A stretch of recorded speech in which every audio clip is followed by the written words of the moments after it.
এবারে ক্রিকেটের খবর। ফিক্সিং এড়াতে আইসিসির অ্যান্টি কারাপশনের ম্যানেজারকে বিপিএল এর জন্য উড়িয়ে আনছে বিসিবি। এক সূত্রে নিশ্চিত হয়েছে যমুনা টেলিভিশন। এদিকে 24 ডিসেম্বর ঢাকায় উদ্বোধনী অনুষ্ঠান করতে স্বরাষ্ট্র মন্ত্রণালয়ের মতামত জানতে চেয়ে চিঠি দিয়েছে বিসিবি।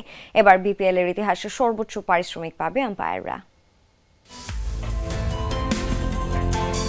বাড়ছে বিপিএল এর দামামা। টুর্নামেন্ট শুরু হতে বাকি 2 সপ্তাহেরও কম সময়। 26 ডিসেম্বর থেকে সিলেটে শুরু হবে এবারের আসর। তবে এর আগে 24 ডিসেম্বর ঢাকায় হওয়ার কথা আছে উদ্বোধনী অনুষ্ঠান। তবে সেই অনুষ্ঠান আয়োজন করতে সরকারের সবুজ সংকেতের অপেক্ষায় এখন বিসিবি। 25 ডিসেম্বর বিএনপির ভারপ্রাপ্ত চেয়ারম্যান তারেক রহমান দীর্ঘ প্রায় 18 বছর পর দেশে ফিরছেন। এর ঠিক আগের দিনই হওয়ার কথা বিপিএল এর উদ্বোধনী অনুষ্ঠান। এই আয়োজন নিয়ে শঙ্কা আছে কিনা তা জানতেই স্বরাষ্ট্র মন্ত্রণালয়ে চিঠি দিয়েছে ক্রিকেট বোর্ড। সরকারের গ্রিন সিগন্যাল পেলে পূর্ব নির্ধারিত পরিকল্পনা অনুযায়ী মিরপুরে হবে বিপিএল এর উদ্বোধন।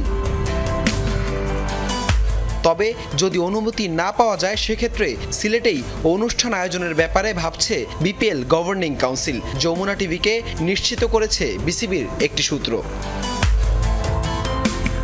এছাড়া বড় পরিবর্তন আসছে আম্পায়ারদের পারিশ্রমিকেও। পাকিস্তানের আসিফ ইয়াকুব ও শ্রীলঙ্কার রুচিরা পাল্লিয়া গুরেগা সহ মোট 10 আম্পায়ার দায়িত্ব পালন করবেন এবারের আসরে।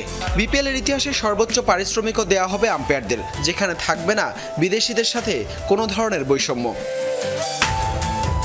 এদিকে ফিক্সিং ইস্যুতে নজরদারির ক্ষেত্রেও আরও কঠোর হচ্ছে ক্রিকেট বোর্ড। 2 র্যাব সদস্য ও অ্যালেক্স মার্শালের দেয়া বিসিবির অ্যান্টি কারাপশনের একজন সদস্য সহ প্রতিটি দলকে নজরদারি করবেন 3 জন।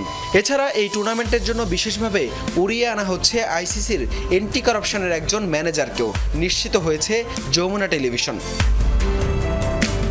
অপরদিকে সম্ভাব্য 20 ডিসেম্বর থেকে শুরু হতে পারে টিকিট বিক্রি। মধুমতি ব্যাংকের নির্দিষ্ট শাখা ও অনলাইনের মাধ্যমে দেয়া হবে শতভাগ টিকিট। হাসান আল মারুফ, যমুনা স্পোর্টস, ঢাকা।